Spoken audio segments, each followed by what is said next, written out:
Diamond centre का wallet 3 ton वजनी और इसके पीछे डायमंड लॉकर्स पर लगे हीट और मोशन डिटेक्टर्स जो जरा सी भी भनक पड़ने पर अलार्म बजाते थे। इतनी हाई सिक्योरिटी के बावजूद भी यहाँ से 5 जीनियस डकैतों ने $100 मिलियन के हीरे चुरा लिए। और हैरानी की बात ये थी कि डायमंड सेंटर की सिक्योरिटी को अगली सुबह यहाँ से एक सबूत भी नहीं मिल सका, जबकि डकैतों ने पूरे 6 घंटे वॉलेट के अंदर ही गुजारे थे। फिश टीवी की एक और नई वीडियो में खुश आमदीद। वैसे तो ये डकैती सन 2001 में 5 जीनियस डकैतों ने मिलकर की थी, लेकिन इस डकैती के पीछे असल मास्टरमाइंड इटालियन चोर लियोनार्डो नोटार बर्टोलो का था, जो इटली का जाना माना चोर था। लियोनार्डो ने अपना सारा बचपन ही डकैतियों में गुजारा था। इसने पहली डकैती 6 साल की उम्र में एक दूध वाले की और फिर दूसरी डकैती अपने ही स्कूल मास्टर की। लियोनार्डो जब बचपन से बड़ा हुआ तो लोगों की गाड़ियां चुराता और इसके साथ ज्वेलरी शॉप्स को लूटता। इन सब डकैतियों की वजह से इसका जेल में आना जाना ऐसा था जैसे ये इसका अपना ही घर है। छोटी छोटी डकैतियां तो ये रोज ही करता था, लेकिन अब की बार इसका बड़ा प्लान था। वो था बेल्जियम के एंटवर्प डायमंड सेंटर को लूटना। वो डायमंड सेंटर जहां हर साल 80% डायमंड्स की खरीदो फरोख्त की जाती थी। इस डायमंड सेंटर को लूटना बिल्कुल भी आसान काम नहीं था, क्योंकि इस सेंटर के अंदर करोड़ों के हीरे थे। इसलिए सेंटर की हिफाजत के लिए इसके अंदर 10 इनक्रेडिबल सिक्योरिटी सिस्टम लगाए गए थे। नंबर 1, डायमंड लॉकर्स के आगे 3 टन वजनी वॉलेट, और ये वॉलेट सिर्फ खुफिया कोड और स्पेशल चाबी से ही ओपन किया जा सकता। नंबर 2, इस वॉलेट के करीब लगे कैमरे और इसके आगे चलते फिरते सिक्योरिटी गार्ड्स। नंबर 3, वॉलेट के अंदर डायमंड की हिफाजत के लिए मोशन मैग्नेटिक और हीट डिटेक्टर्स और इसके साथ लाइट और सेस्मिक सेंसर्स। ये सब सिक्योरिटी इतनी हैवी थी कि अगर कोई अननोन पर्सन इस वॉलेट के साथ जरा सी भी छेड़छाड़ करता तो मिनटों में पकड़ा जा सकता। इतनी सारी सिक्योरिटीज को क्रैक करना अकेले लियोनार्डो के लिए तो इम्पॉसिबल था। इसी कारण इतने बड़े डायमंड सेंटर को लूटने के लिए लियोनार्डो ने अपने साथ 4 और टैलेंटेड डकैत हायर की। नंबर 1, द जीनियस, जो इलेक्ट्रॉनिक सिक्योरिटी सिस्टम को फेल करने में माहिर था। नंबर 2, द मॉन्स्टर, जो एक ताकतवर चोर था और किसी भी चीज को आसानी से तोड़ सकता था। नंबर 3, द कीज किंग, जो किसी भी ताले की डुप्लीकेट चाबी को बना सकता था। नंबर 4, द स्पीडर, जो निगरानी वगैरह रखता था। मतलब ये चोर ज्यादातर इमरजेंसी सिचुएशन में गाड़ी चलाता था। खैर, इन 4 डकैतों और इनके लीडर लियोनार्डो ने इस डायमंड सेंटर को लूटने का मंसूबा बनाया और इस मंसूबे के मुताबिक लियोनार्डो ने 2001 में इस सेंटर के अंदर एक दफ्तर किराए पर ले लिया। यहाँ लियोनार्डो ने अपना तारफ एक फेक आइडेंटिटी से करवाया और इनको बताया कि ये भी डायमंड की खरीदो फरोख्त करता है, क्योंकि कोई आम शख्स इस सेंटर में ऑफिस नहीं ले सकता था। ऑफिस सिर्फ वही ले सकता था जिसका हीरो से लेन देन है। डायमंड सेंटर के सामने अपने आप को हीरो का सुदागर कहलवाना सिर्फ एक धोखा था। इस धोखे के पीछे लियोनार्डो का सिर्फ एक ही मकसद था कि वो इस डायमंड सेंटर में रहते हुए यहाँ यूज सारे सिस्टम को समझ सके और इस सेंटर को लूट सके। आहिस्ता आहिस्ता वक्त गुजरने के साथ लियोनार्डो सिक्योरिटी वर्कर्स और दूसरे बिजनेसमैन से दोस्तियां करने लगा। सिक्योरिटी वर्कर से दोस्ती के बहाने लियोनार्डो ने वॉलेट तक रसाई हासिल कर ली। लियोनार्डो देखता कि सिक्योरिटी कैमरे कहाँ कहाँ लगे हैं और वॉलेट में लगी सिक्योरिटीज को कैसे पार किया जाता है। दोस्ती के बहाने लियोनार्डो अपने पेन में लगे खुफिया कैमरे के जरिए वॉलेट पर यूज होने वाले कोड्स को रिकॉर्ड करता। इन सारी सिक्योरिटीज और वॉलेट तक किसी दूसरे रास्ते को समझने में लियोनार्डो को 2 साल लग गए। सारी सिक्योरिटीज को 2 साल समझने के बाद वॉलेट तक पहुंचने के लिए लियोनार्डो और इसके साथियों ने गैराज बेसमेंट का इस्तेमाल किया, क्योंकि गैराज बेसमेंट ही एक ऐसी जगह थी जहां सिक्योरिटी का बिल्कुल भी आना जाना नहीं था। आखिरकार 15 फरवरी 2003 वो दिन था जब लियोनार्डो और इसके साथी वॉलेट तक इसी रास्ते के जरिए पहुंच गए। रात 11 बजे का टाइम था और सेंटर में कोई नहीं था, क्योंकि रात को इस सेंटर में सिक्योरिटी वर्कर्स की जगह सिक्योरिटी कैमरे काम करते थे।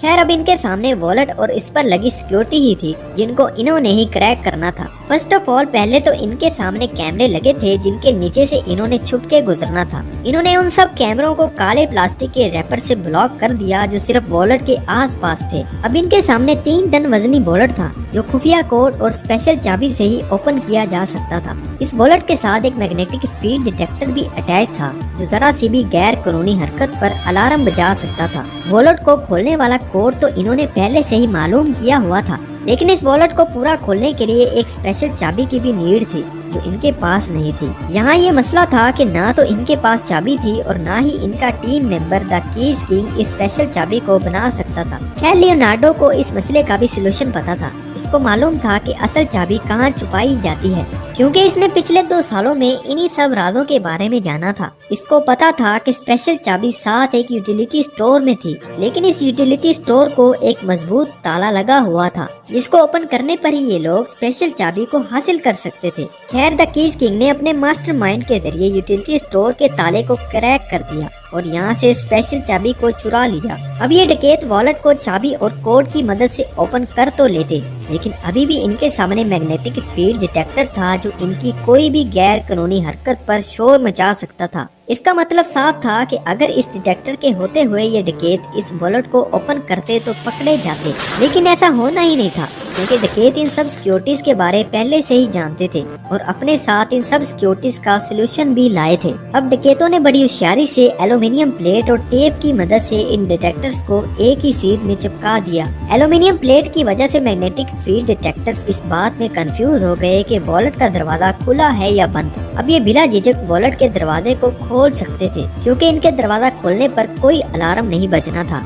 इन्होंने वॉलेट का दरवाजा खोल तो लिया, लेकिन अंदर जाने से पहले अभी भी इनके सामने कुछ और सिक्योरिटीज थी। एक मोशन डिटेक्टर जो इनकी छोटी से छोटी हरकत पर भी अलार्म बजा सकता था। दूसरा लाइट सेंसर कि अगर डकैत अंदर कोई भी टॉर्च या कोई लाइट जलाते तो पकड़े जाते। तीसरा हीट डिटेक्टर्स, वो डिटेक्टर्स जो वॉलेट के अंदर जरा सी भी गर्मी महसूस करने पर इनको पकड़ सकते थे, मतलब के डकैतों की सांसें और इनके जिस्म की हलचल भी माहौल को गर्म कर सकती थी। चौथा सेस्मिक सेंसर जो डायमंड लॉकर्स में जरा सी भी छेड़छाड़ करने पर शोर मचा सकते थे। डायमंड्स को लूटने के लिए इन सिक्योरिटीज को झेलना हर हाल में इम्पोर्टेंट था। फर्स्ट ऑफ ऑल, अंदर घुसते ही लियोनार्डो की टीम ने एक आम हेयर स्प्रे लिया और इसको वॉलेट में लगे सब डिटेक्टर्स पर स्प्रे कर दिया। इन हेयर स्प्रे के बारीक जरात डिटेक्टर्स में यूज लेंसेज के अंदर जम गए, जिसकी वजह से लेंस जाम हो गए। हेयर स्प्रे ही एक ऐसी चीज थी जो मोशन डिटेक्टर्स को जाम कर सकती थी और इसी चीज का फायदा लियोनार्डो की टीम ने भरपूर तरीके से उठाया। खैर, मोशन डिटेक्टर्स को फेल करने के बाद इनको अब हीट डिटेक्टर्स का सामना करना था।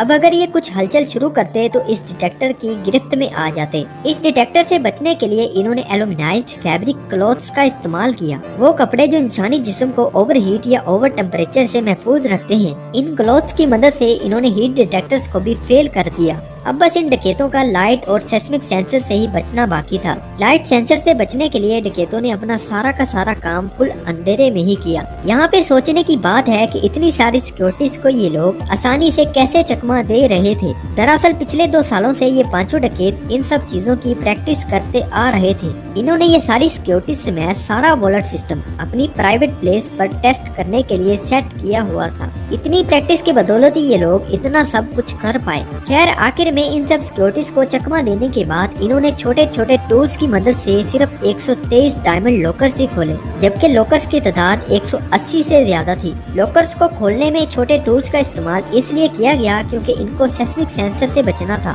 छोटे टूल्स की वजह से सेस्मिक सेंसर को इनकी एक भी हरकत की भनक नहीं पड़ी। इसकी बदौलत ये डकैत इन 123 लॉकर्स में से $100 मिलियन के हीरे चुरा सके। इनको ये सारी डकैती करने में लगभग 5 से 6 घंटे लगे। डकैत लूटना तो सब लॉकर्स ही चाहते थे, लेकिन ना बैग में जगह बची थी और टाइम भी ओवर हो रहा था। खैर, हीरे लूटकर सुबह के 5 बजे ये डकैत उसी रास्ते से वापस निकल गए जिस रास्ते से ये आए थे। जाते जाते डकैतों ने सीसीटीवी फुटेजेस भी चुरा ली और वॉलेट को इस तरह साफ कर दिया ताकि इतनी बड़ी डकैती पर किसी को सुबह एक सबूत भी न मिल सके। इसके बाद सुबह जब इतनी बड़ी डकैती के बारे सिक्योरिटी को मालूम पड़ा तो फौरन इन्वेस्टिगेशन शुरू की गई, लेकिन इन्वेस्टिगेटर्स को यहाँ से कोई सबूत नहीं मिला क्योंकि डकैत अपने साथ इस्तेमाल किए हुए सारे औजार और टूल्स को भी ले गए थे। खैर, इधर पुलिस और सीआईडी वालों की इन्वेस्टिगेशन चलती रही और दूसरी तरफ इन पांचों ने चुराए हुए हीरो को आपस में बांटा और अपनी अपनी राह को निकल लिए। लेकिन अब इन डकैतों के सुपुर्द एक काम अभी भी बाकी था, वो था बाकी बचे सारे सबूतों को गायब करना। सबूतों में औजार, टूल्स, दस्ताने, फेक आइडेंटिटीज और आधा खाया हुआ सैंडविच था। सबूतों को गायब करने के लिए लियोनार्डो और इसका एक साथी कोई अननोन जगह तलाश करने लगे। इनको एक जंगल सा दिखा जो सड़क के किनारे था। लियोनार्डो गाड़ी से उतरकर जंगल जंगल में कोई ऐसी महफूज जगह देखने गया जहाँ किसी का आना जाना ना हो, ताकि ये ऐसी जगह पर सबूतों को गायब कर सके। लियोनार्डो अभी जगह देखकर आया ही था कि इसका साथी पहले से ही इन सारे सबूतों को फाड़ कर सरेआम फेंक चुका था। इस हरकत पर लियोनार्डो गुस्सा तो हुआ, लेकिन अब इस गुस्से का कोई फायदा नहीं था। खैर, यहाँ सब कुछ जाया करने के बाद ये दोनों अपनी अपनी कंट्री वापस चले गए। एक तरफ पुलिस रोज बरोज डकैतों तक पहुँचने की कोशिश कर रही थी और दूसरी तरफ लियोनार्डो अपनी जिंदगी बड़ी खुशी से गुजार रहा था। लेकिन इसको क्या मालूम था कि वो जल्द अनकरीब पकड़े जाने वाला है। कुदरत की कुछ ऐसी करनी हुई कि कुछ दिन गुजरने के बाद सबूतों का सारा कचरा एक किसान को मिल गया। किसान को इस कचरे में फेक आइडेंटिटीज और आधा खाया हुआ सैंडविच और अजीब तरह का सामान वगैरह दिखा। किसान ने ये अजीब कचरा देखकर पुलिस को फौरन इन्फॉर्म कर दिया। अब पुलिस इस कचरे पर अपने हिसाब से तहकीकात करने लगी। पुलिस आधे खाए हुए सैंडविच से डीएनए सैंपल उठाती है और उन सब बंदों के डीएनए साथ मैच करती है जिनका एंटोरप सेंटर में बहुत आना जाना था। ये डीएनए सैंपल लियोनार्डो के डीएनए साथ मैच कर जाता है। पुलिस को लियोनार्डो पर पहले से ही शक था, क्योंकि सेंटर की दूसरी साइड पर इसको बहुत बार इंटर होते देखा गया था। इस पर पुलिस पूरा यकीन कर लेती है कि सारी डकैती का जिम्मेदार लियोनार्डो ही है। लेकिन सारे सबूतों के बावजूद भी पुलिस लियोनार्डो को गिरफ्तार नहीं कर सकती थी, क्योंकि ये डकैती बेल्जियम में हुई थी और लियोनार्डो इस टाइम इटली में था। लियोनार्डो को इस बात की जरा सी भी भनक नहीं पड़ी कि इसके बारे सबको पता चल चुका है। बस इस वाकये के कुछ दिनों बाद लियोनार्डो किस्मत के हारे बेल्जियम घूमने आ जाता है। घूमता फिरता जब लियोनार्डो इस डायमंड सेंटर के आगे से गुजरा तो इसको पुलिस के हाथों पकड़ लिया गया। गिरफ्तारी के बाद ही लियोनार्डो ने अपनी ये सारी मास्टर प्लानिंग पुलिस को बताई। इसे इन्वेस्टिगेशन करने के बाद पता चला कि इतनी बड़ी डकैती की तो इन पांचों ने, लेकिन इस डकैती को करवाने वाला असल में एक बड़ा हीरो का सौदागर था और इनको तो बस इस डकैती से कुछ हिस्सा ही मिलना था। रिपोर्ट्स के मुताबिक पुलिस ना तो उस सौदागर के बारे पता लगा सकी और ना लियोनार्डो के बाकी 4 साथियों के बारे में, और ना ही लूटे गए $100 मिलियन के हीरे और जवाहरात बारे। इतनी बड़ी डकैती करने पर लियोनार्डो को 10 साल की कैद सजा सुनाई गई।